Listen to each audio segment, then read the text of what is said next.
Welcome to a new module in our series on vision and strategy.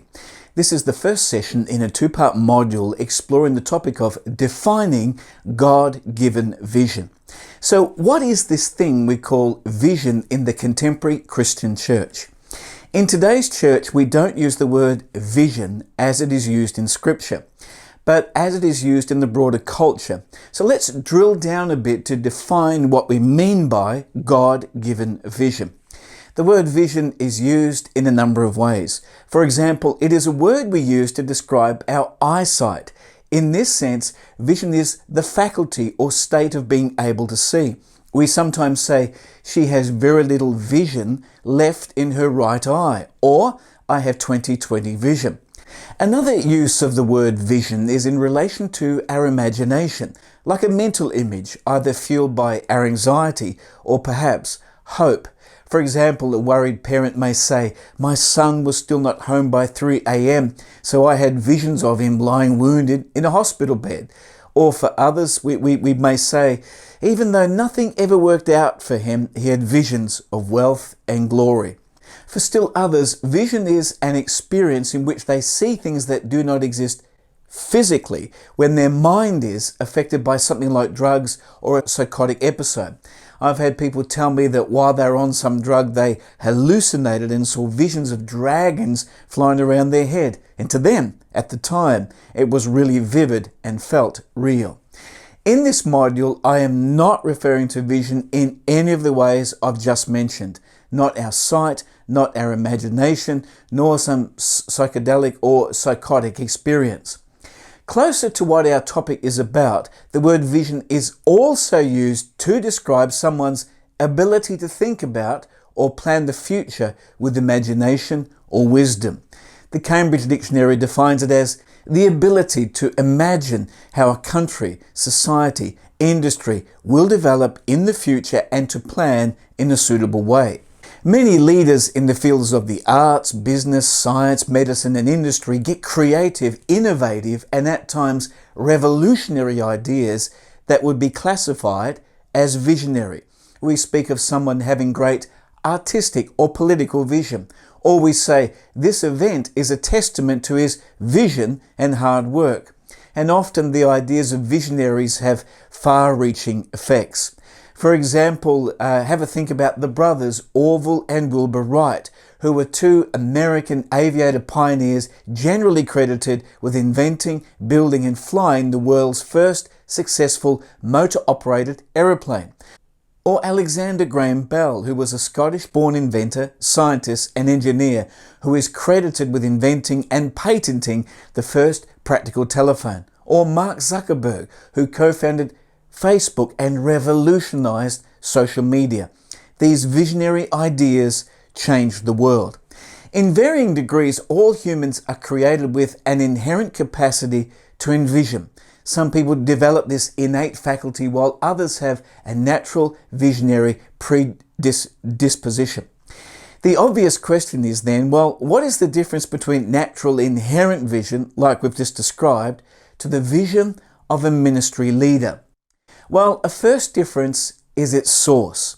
A Christian leader's vision is from God. It is of divine origin and source. Vision, in a Christian ministry context, is not the product of natural thought or processes. Rather, as we'll soon see, it is the revelation from God to the heart of a leader. Or put in different words, the source of a leader's vision is divine. Another contrast between natural and God-given vision is the power and capacity to fulfill the vision. A natural vision can be accomplished by natural means. For example, hard work, finance and skilled people, etc. In contrast, God-given vision can only be achieved through the combination of human factors, like I've just described, and divine intervention. If God has given a Christian leader a vision, then only He can provide the divine enablement, resources, both human and physical, the power and the grace to accomplish the vision. It is important to make one qualifying statement which will be elaborated upon in the later module. Even though vision from God is not a business plan as such, it needs to be responded to in a strategic way. A strategic plan is the leader's response to God-given vision. Vision is from God. Strategy is our response to God-given vision. Let's now look at the scriptural use of the word vision. Vision is a biblical word. It describes one of the ways in which God chose to supernaturally communicate his messages to and through the Old Testament prophets. A vision in this Old Testament sense is a heaven-sent picture carrying a prophetic message which the prophet would deliver. In the New Testament, God sometimes spoke to people through the means of a vision, but this was normally for an extraordinary purpose. For example, Peter's vision of the unclean animals lowered in the sheet, which he received on Simon the tanner's roof, was a preparation for him to bring the gospel to Cornelius and his household. And often any such vision was of an angel or the Lord himself. On the day of Pentecost, Peter quoted Joel to say that visions would be one of the features of the Spirit's work in the last days.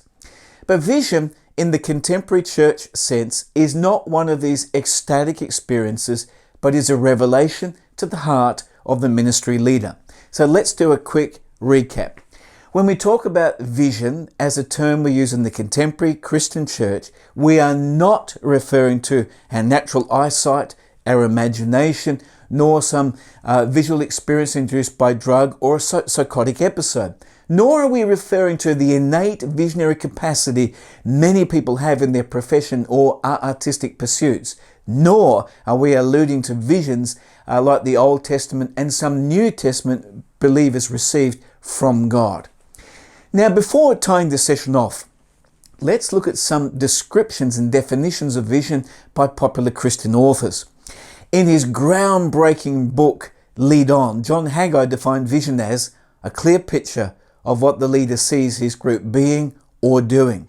Church researcher George Barna wrote an influential book in the 1990s entitled The Power of Vision, in which he proposed that vision for ministry is a clear mental image of a preferable future imparted by God to his chosen servants and is based upon an accurate understanding of God, self, and circumstances.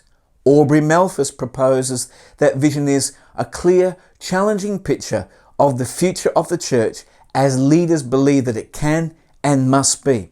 He went on to write that vision must paint a compelling picture of what the direction will be like. It communicates not what is, but what could be. It answers the question, what will it be like around here when our people become passionate and get excited about making and maturing believers? In a similar fashion to Malthus' definition, John Stott reportedly said that vision is a combination of a deep dissatisfaction with what is and a clear grasp of what could be. So, having drawn these distinctions and provided these definitions by Christian authors, we still haven't quite answered the question of what God-given vision is. Well, next time we'll have a look at some scriptures and offer a working definition of God-given vision. God bless.